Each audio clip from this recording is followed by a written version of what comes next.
It's August, it's summertime, it's hot outside. You know what else is hot?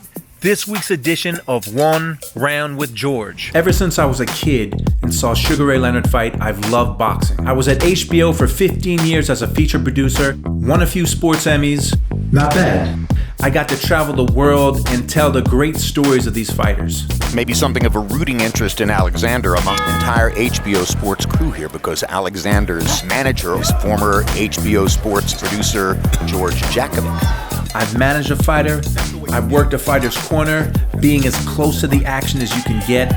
My life has revolved around boxing. August 6th had lots of boxing. Earlier in the day, featherweight Michael Conlan was back in the ring. The last time we saw him was last March when he got knocked out in the title try against Lee Wood. He was knocked out in the 12th round of that fight. He had a dominating performance Saturday against Manuel Mariaga, knocking him down 3 times over 10 rounds, won a unanimous decision. Then you had some fights on DAZN that night. The fight I was looking forward to the most was the return of Blair the Flair Cobbs. Blair Cobbs might never be a welterweight champion, but you can't question his heart. Last time we saw Cobbs, he was knocked out in the 9th round against Alexis Roca last March, but he came back against a former titleist in Maurice Hooker, and it was a career best performance for Cobbs. He dropped Hooker once in the first, twice in the second. He took some punishment along the way, but he won a clear, unanimous decision. The main event on that card was welterweight contender Vergil Ortiz, who remains unbeaten. He's won all his fights by knockout. He's the #1 contender. He's calling out champion Terrence Crawford. The welterweight belts are put on ice until Errol Spence and Terrence Crawford finally decide to meet in the ring. There's a lot of people who want to see Boots Ennis and Vergil Ortiz face off. I say why not, and I got Boots big time in that fight. July 30th on Showtime, Danny Garcia made a successful venture in the 154-pound ranks, where he should have won a clear unanimous decision over Jose Benavidez. For who he fought, Garcia looked quick, he looked sharp, and he dominated almost the whole fight. The only thing he didn't dominate were the judges' scorecards, where one judge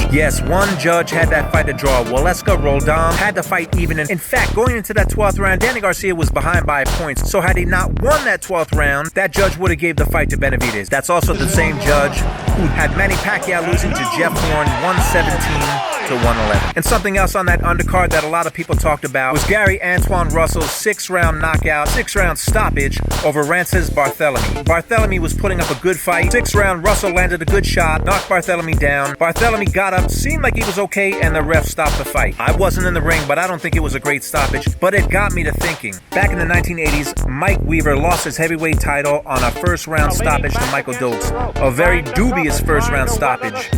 This was a fight that should not have been stopped. Joey Curtis, the ref, stopped it. This was shortly after the tragic Dooku Kim death in his fight with Boom Boom Mancini, so I can understand that refs were a little on edge.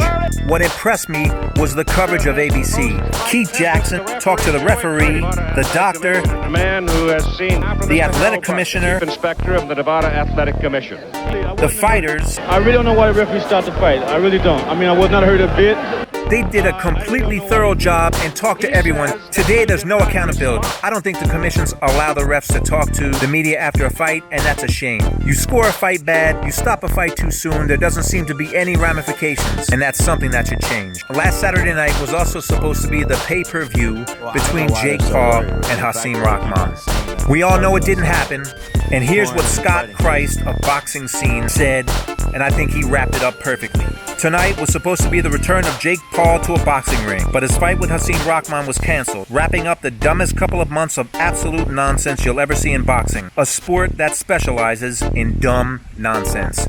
Well said. By the way, August 20th, there's a big heavyweight rematch in Saudi Arabia between Alexander Usyk and Anthony Joshua. Is anyone talking about it? So not too long ago, I went to an old-timers game at Yankee Stadium, got a chance to see some of the Yankees that I grew up with, Willie Randolph, Chris Chambliss, Roy White, and it got me thinking about the teams that I watched when I was a kid. What does this have to do with boxing? Those Yankee teams fought everybody. They fought the opposing teams. They fought each other, but what they did most of all was win. Just like every month of the year, August has its share of anniversaries. August 1st, 1987, Mike Tyson became the first undisputed heavyweight champion since Leon Spinks when he decisioned Tony Tucker to capture all the belts.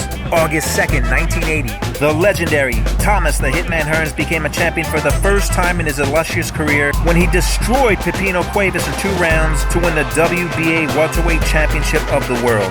August 7th, 1983, one of the most colorful fighters I I ever saw in my life. Hector Macho Camacho destroyed Bazooka Limon to become a champion at 130 pounds. This was the first title for the future Hall of Famer, the late, great Hector Macho Camacho. That's the bell. It's too hot out here, too many bugs out here. That's the end of this week's edition of One Round with George. That exhilarating one round with me is over. Now you can go to my YouTube page. You can like the content, you can subscribe to the page, and there is more coming soon.